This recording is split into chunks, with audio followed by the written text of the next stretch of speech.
Ang pogi, no? Ang gaan pa. Ito nga pala yung bagong Spyder Phoenix Plus Kaizen.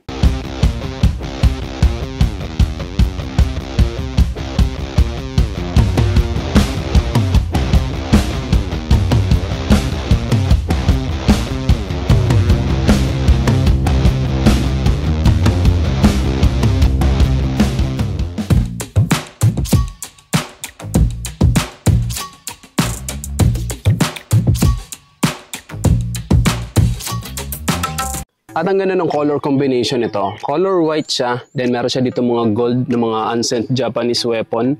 Tapos dito sa baba meron siya dito mga patusok. Then dito meron nakalagay na spider. Diba? Tatlong kulay lang yung makikita nyo sa kanya. Gold, black, and yung white.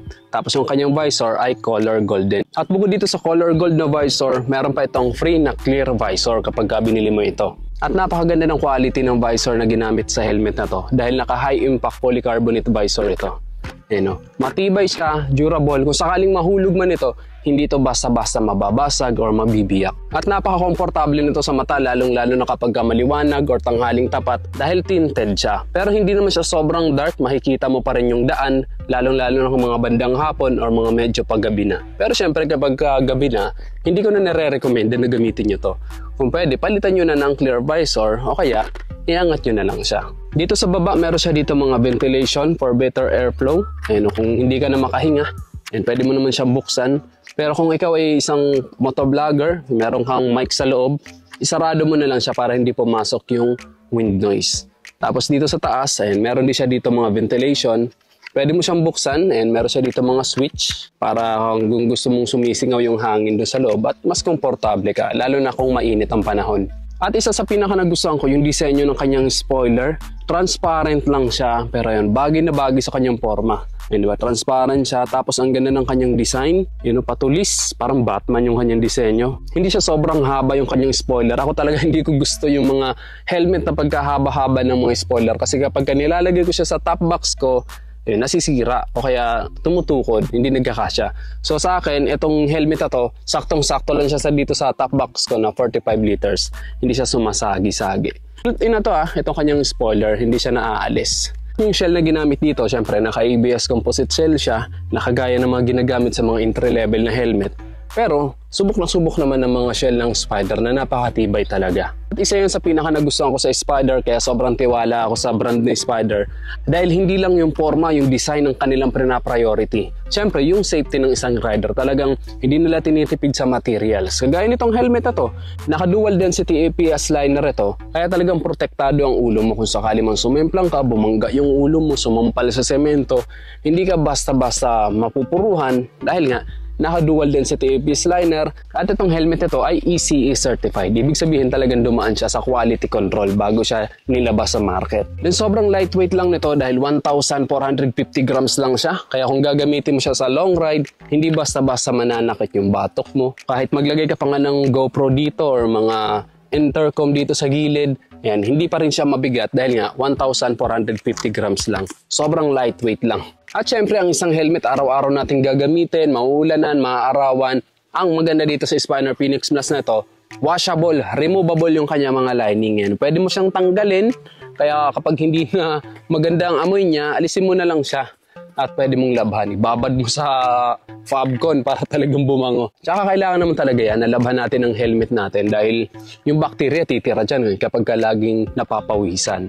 At ang ganda ng fabric na ginamit dito dahil malambot kaya hindi magagasgasan yung mukha natin, komportable tayo sa mahabang biyahe.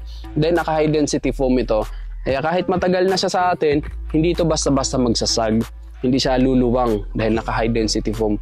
Halos lahat naman ng Spyder talaga naka high density foam kaya sobrang quality yung mga foam na ginagamit sa Spyder helmet. Then naka quick release din siya, madaling tanggalin, madaling suotin. Kapag ka nagmamadali ka na, susuksok mo lang siya dyan. Kapag ka madaling-madali ka na, gusto mo nang sundin yung jowa mo, pasok mo lang siya dyan. Tapos salpak. Nakalak na yan.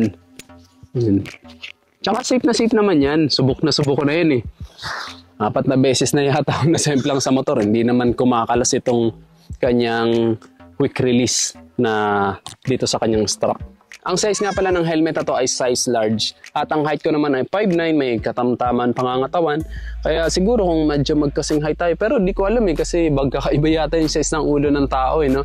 Pero para sa akin, saktong-sakto lang itong size large na helmet ng Spider. Kahit anong model ng Spider helmet, saktong-sakto lang sa akin yung size large. Pagdating naman sa presyo, sobrang affordable lang dahil 3,895 pesos lang ang helmet na ito. Hindi mo akalain na ganun lang kamura, di ba? At mas maimumura pa yan kapag binili mo sa Shopee dahil meron silang mga voucher doon. So kapag ginamit mo yun, mababawasan pa yun. At kung gusto mong bumili nito sa Shopee, ilalagay ko na lang yung link sa aking description at sa pin comment para makabili kayo nito.